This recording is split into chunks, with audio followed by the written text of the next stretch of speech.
கல்யாணத்துக்கு முன்னாடி நான் ஒரு படம் பண்ணியிருக்கேன். முள்ளில் ரோஜாவா வெள்ளை ரோஜா முள்ளில் ரோஜான்னு நினைக்கிறேன். அவங்க வந்து ராகசுதா மேம் தான் அதில். இப்போ ராகசுதா மேம் என்னோட எஃபி ஃப்ரெண்டு தெரியுமா? அவங்க அந்த சீன் எல்லாம் எடுத்து போட்டு அதில் வந்து அதில் போட்டிருப்பாங்க, நட்புக்காக கற்பகம்னே போட்டிருப்பாரு டைரக்டர் சார். ஏன்னா நான் அதில் பேமெண்ட் வாங்கலை. ஒரே ஒரு சீன் விஜயகுமார் சாரோட பண்ணியிருக்கேன். விஜயகுமார் சார் வந்து விஜயகுமார் சாரோட இன்ட்ரடக்ஷன் ஃபாத்திமா பாபு மேம் இருப்பாங்க.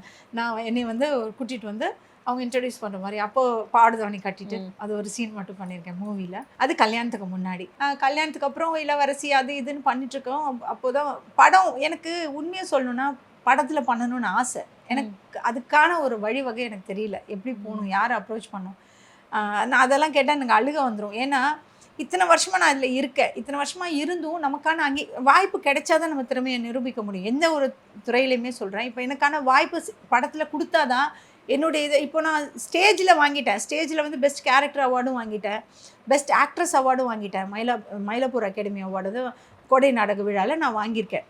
ஸோ நமக்கான அங்கீகாரம் எங்கே? இப்போ சின்ன திரையிலன்னு பார்த்தீங்கன்னா நிறைய சீரியல்ஸ் பண்ணியிருக்கேன். நல்ல நல்ல கேரக்டர்ஸ் போயிட்டே இருக்கும். சடனாக ஒரு டவுன் வந்து சடனாக நம்மளை கூப்பிட மாட்டாங்க. சடனாக அந்த கேரக்டர் கட் ஆகிடும். அப்போ என்ன ஆகும்னா நமக்கான திறமையை அங்கே ஃபுல்லாகவே நிரூபிக்க முடியாமல் போயிடுது. அதான் நான் நினைப்பேன், மூவிஸில் ஏதாவது ஒரு கேரக்டர் எத்தனையோ பேர் வராங்க போகிறாங்க, யாராவது ஒருத்தர் நம்மளை அங்கீகரிக்க மாட்டாங்களா, நமக்கான வாய்ப்புகள் நமக்கு கொடுக்க மாட்டாங்களா? நானும் நிறைய பேர்கிட்ட கேட்டிருக்கேன், சினிமா வாய்ப்புகளும் கேட்டிருக்கேன்.